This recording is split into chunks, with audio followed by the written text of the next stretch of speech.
All right, everyone.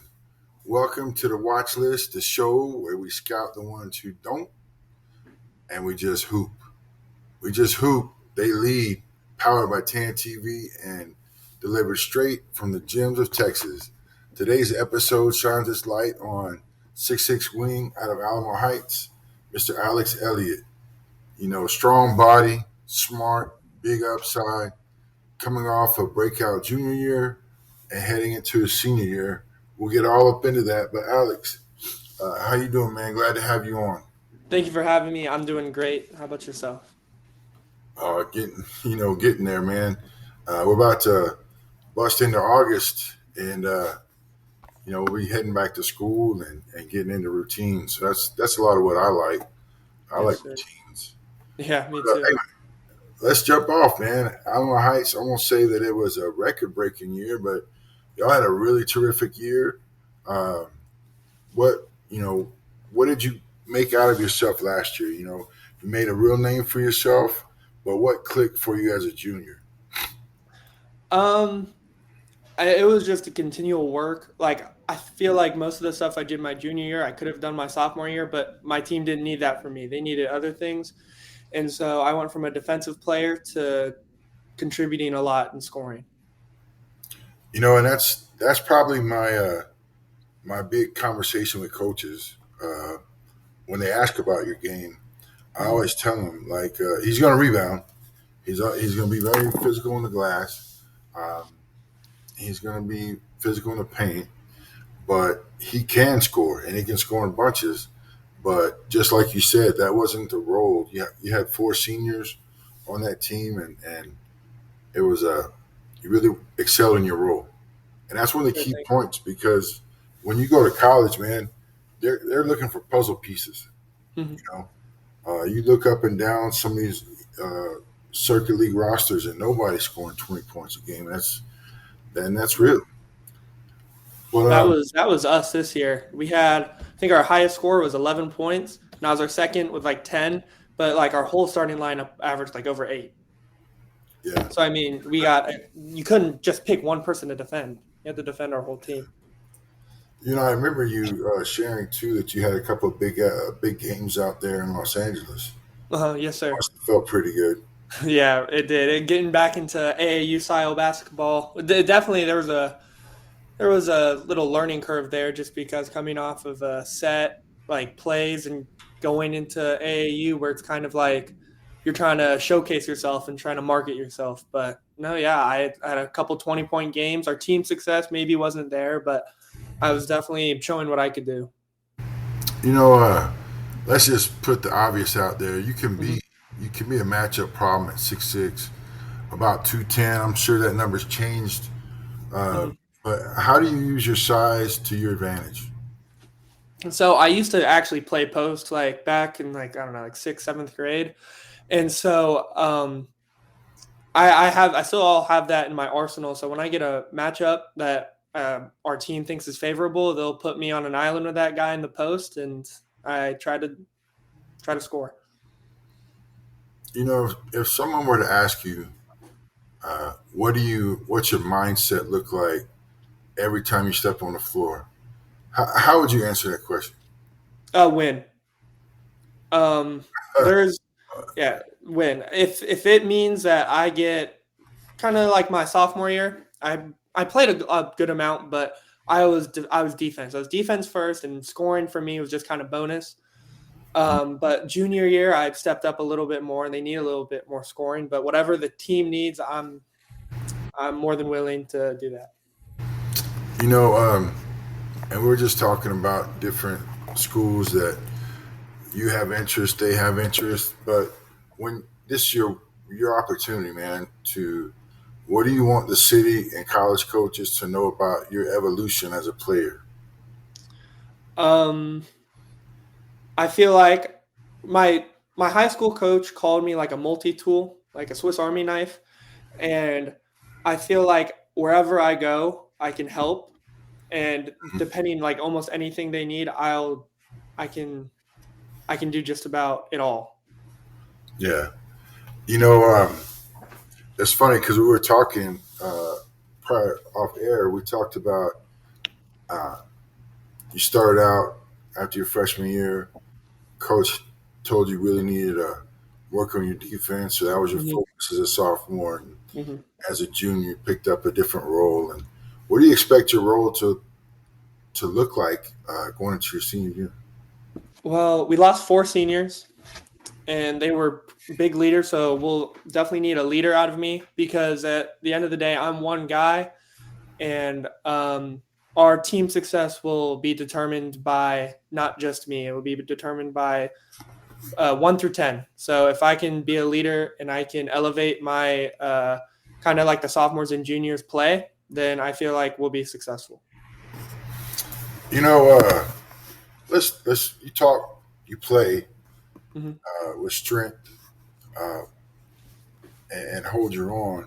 But I want you to talk a little bit about what your strength and conditioning work looks like during the summer. Um, well, stamina and slash conditioning is kind of something I've really needed to work on, and I have been. I've been running 2 miles throughout the summer, kind of as much as I could, probably. And my strength, I work with a plyometrics trainer, and just trying to get me to jump higher, be faster, be quicker, blow by people. You know, we always talk about, or I do, Hmm. people in your circle, people in my circle, uh, those close to you. But who's someone in your circle that keeps you grounded and hungry? Um, my dad for sure. My dad, he doesn't let me get complacent. I mean, he constantly reminds me I haven't done anything. Like I haven't done anything of. I mean, we've had team success, but I haven't done anything. I haven't gotten any offers. So like, there's no way I should be taking days off. I should be working as much as I can because the That's clock's fair. ticking. Yeah. But like we said, you know, we're going to trust the process. Oh, for sure. You Yes, know, sir. but you got to do your portion, and you are. Um, but let's talk about what do you think the next level version of you is this year? I know you For my talked senior year. about yeah, I know you talked about leadership, but each year you've taken on a different role. Do you think you score more this year? Do you think you're more of of teach and direct, kind of explaining what Coach Brewer wants on the floor? I think I'm gonna be scoring more for sure, and I'm gonna have some big matchups that maybe last year I had other people on my team that could help me, but this year, like I'm gonna be guarding some like I'm gonna be guarding Bo Ogden from Westlake. I think in Mhm. November. That's that's gonna be a tough one. I mean, I have some big names in my district like Mason and Trayvon, so taking up those defensive responsibilities as well. Yeah, one thing about your district, we laugh at, but you got a lot of opportunities to make a name for yourself Yeah. when you go through that list because you also then have Jermichael and Zayden over there at Vets. Mm-hmm. Oh They've had yeah. big summers, you know. Uh, so, but let's talk a little bit more. I know that you're very academically strong. Mm-hmm. Just and we talk. I saw where you got a very high weighted GPA and all that. Mm-hmm. But what stood out? You stood out not just on the court, but in the classroom. Mm-hmm. What drives your academic discipline? My mom. I would lie to you if she didn't stay on my butt about that. But I also believe that if if I want to go play college basketball, I need to keep all my options open. And so a high GPA, good test scores can really propel me to play where I want to. Mhm. Yeah, that's true, man. Like you look at, it floats around every once in a while about your GPA level and what allows you to get into what school, all those things Mm-hmm. come into play when you're talking about being a recruitable prospect. Um, let's talk about this, man. I know mom reminds you and stays with you, Mm-hmm. but how do you balance schoolwork and basketball, especially during the season? During the season, especially my junior year, was tough. Um, but I mean, no pass, no play, obviously, but I just think that as long as I just did my work, I mean, I would be lying if I told you like I didn't fall behind a few times, but like for the most part, it was school, practice, homework, maybe like an hour or two where I could, I don't know, relax, do nothing, but and then sleep, get ready for an early morning the next day. So just time management. You know, it's funny because all throughout basketball, we talk about trust the process, right?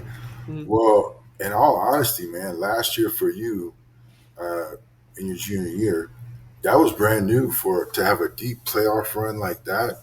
Mhm. So I, that's going to be great for you moving forward because you've already Mhm. experienced it one time, you Yeah. know, and so there's never another first time. And I remember the first time I had to balance some of those things on road trips in college. That was always interesting, Mhm.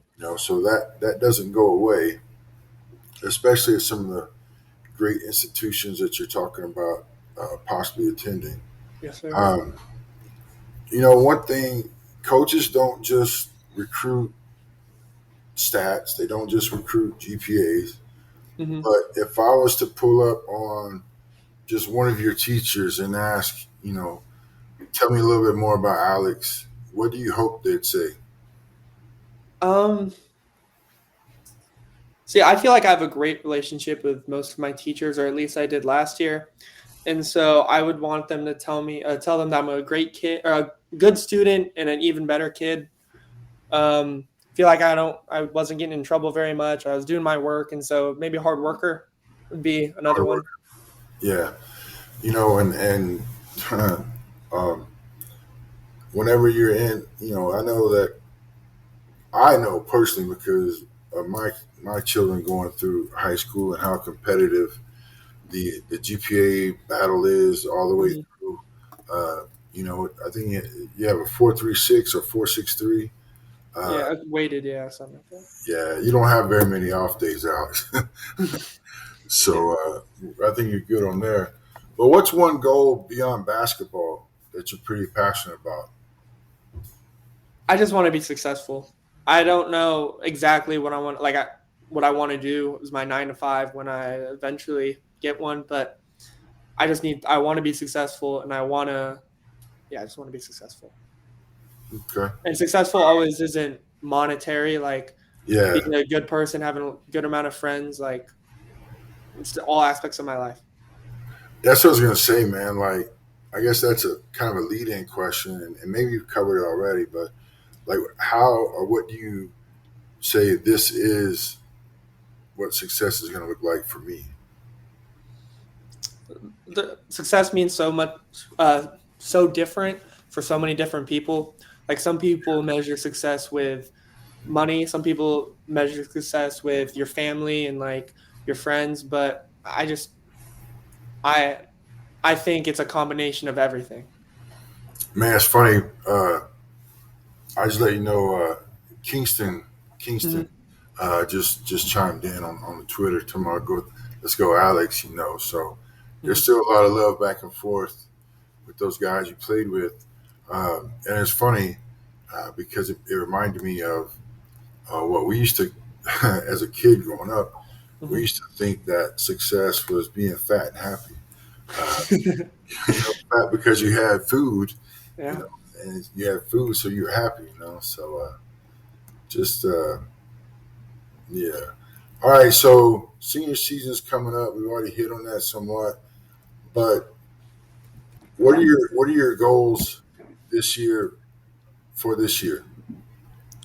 Um, I just want to go back to where we were. I want to make another state run, and I want to team success before personal success because I feel like if you have team success, I'm gonna have personal success.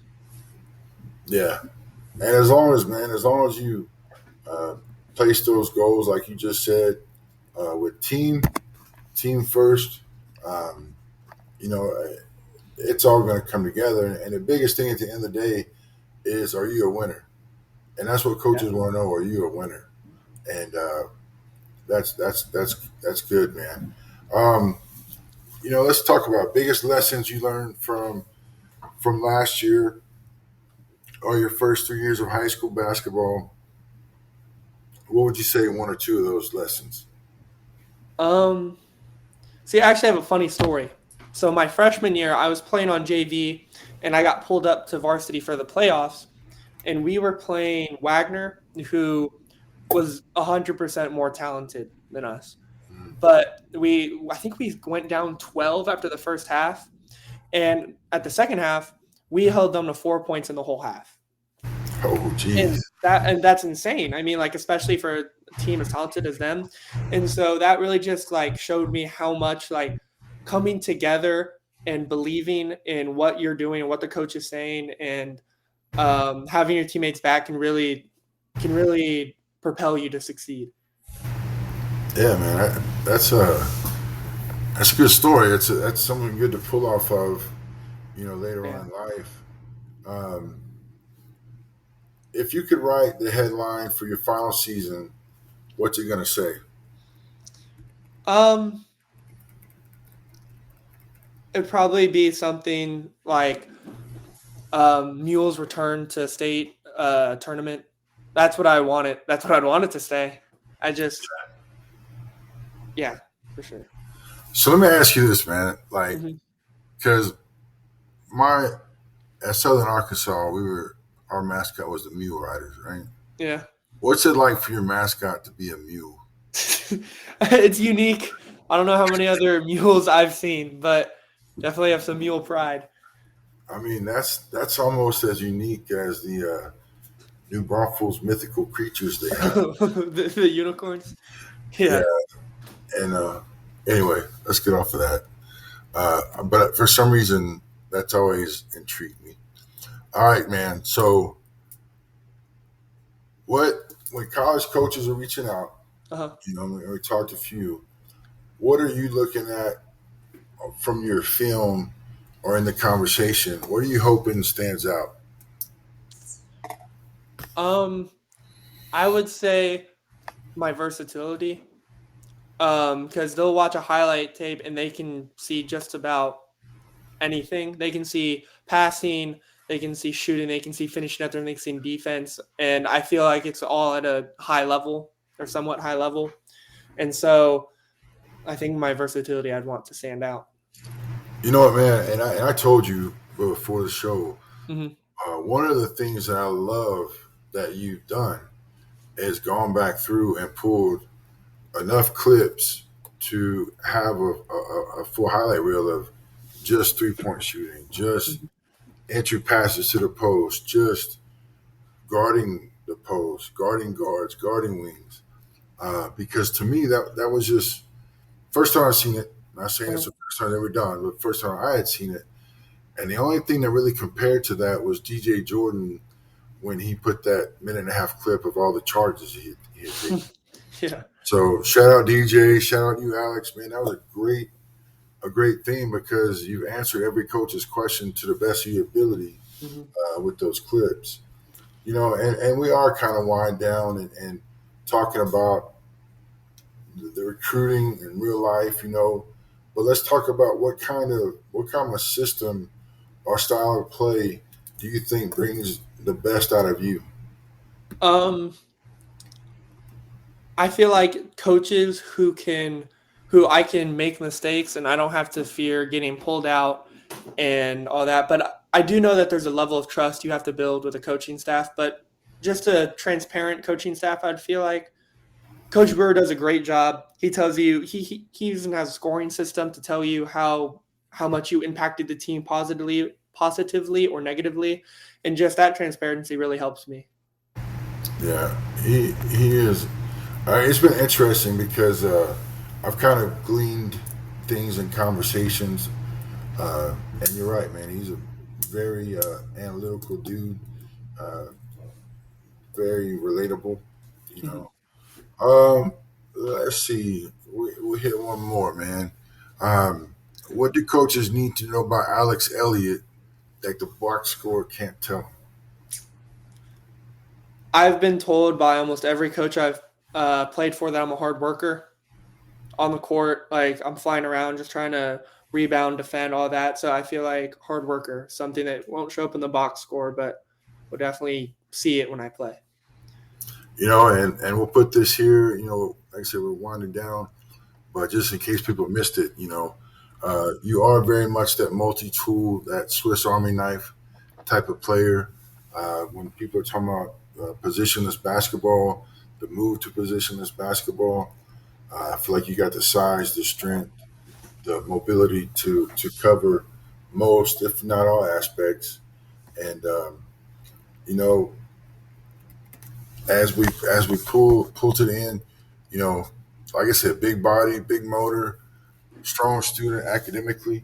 That's you in a nutshell. Alamo Heights, they've got a leader in their hands this year with all that senior leadership that graduated college programs. Don't let it slip by because you're only looking at one stat. But there's been another episode of the Watch List, powered by TAAN-TV and fueled by the grind. It never stops. Keep an eye on Alex Elliott this season because the one-eyed scout sees what others miss. We'll catch you on the next one, and you already know it ain't for everybody. And thanks, Alex, again for joining us today, man. Yes, sir. Thank you for inviting me.